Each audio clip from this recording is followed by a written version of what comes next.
Uma outra frase importante do Elon Musk, que a gente reproduziu aí, ele diz o seguinte: a lei está violando a lei no Brasil, o que é simplesmente a abolição. Aí sim, violenta neste caso, porque a democracia prevê justamente a estabilidade de um país, a abolição violenta do direito no país. Eu estou usando violenta, você sabe por quê? Porque essa expressão foi usada em relação às pessoas lá na manifestação do dia 8 de janeiro. Mas tem uma outra coisa. Quando a gente vê toda a sucessão de notícias, ou correlatas, obviamente, a tudo que esse Twitter Files está revelando, e que também está revelando o próprio dono da plataforma, o absurdo estava no comando da democracia brasileira. Daí você vê hoje pessoas completamente não afeitas à democracia que lá atrás diziam que estavam defendendo a democracia. Aí tem o absurdo, por exemplo, o ministro Barroso, ter convidado esse youtuber, o Felipe Neto, para participar de um seminário, se não me engano, alguma coisa assim, contra o ódio nas redes, ou fake news, como lembrou aqui o Constantino. Agora você vê a revelação de que ele usava de uma interferência, um poder que ele tinha lá dentro do ex-Twitter, porque não era o Twitter do Elon Musk, era o Twitter da outra administração, para justamente perseguir pessoas que pensavam de forma contrária a ele. A liberdade de expressão, ela é um valor tão principiológico, ou seja, é um princípio tão forte, que ela protege justamente o direito de pessoas que pensam de forma completamente diferente coexistirem. Esta é a lógica da liberdade de expressão. E esse é o princípio democrático que prevaleceu no Brasil, podemos dizer até mais ou menos 2019, quando começou a haver essa interferência, sobretudo do TSE e também do Supremo Tribunal Federal, em, por exemplo, o direito das pessoas se manifestarem.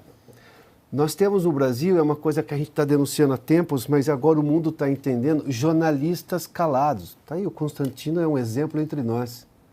Fiuza, que me antecedeu aqui nessa cadeira em Oeste, jornalista calado existe aonde? Que não seja num lugar ditatorial ou num lugar sob o arbítrio, que é exatamente o caso brasileiro.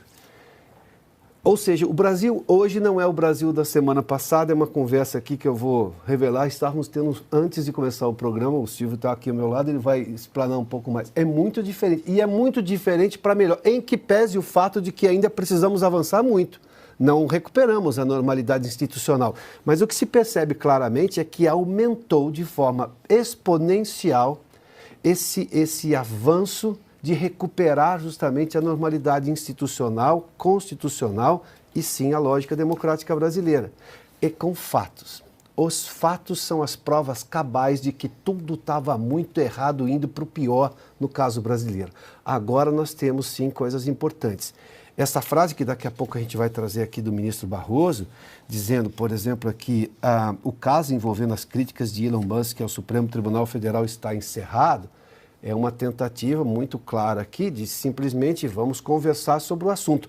Mas não conversar sobre o assunto da seguinte maneira de que, não, é uma concessão que o Supremo está fazendo. Não, é uma imposição dos fatos de que, óbvio, tinha muita coisa errada e tem muita gente errada que vai ter que prestar esclarecimentos. Pode-se fazer um acordo para tentar voltar à normalidade democrática? Bom, esse é um caminho. Política se faz assim.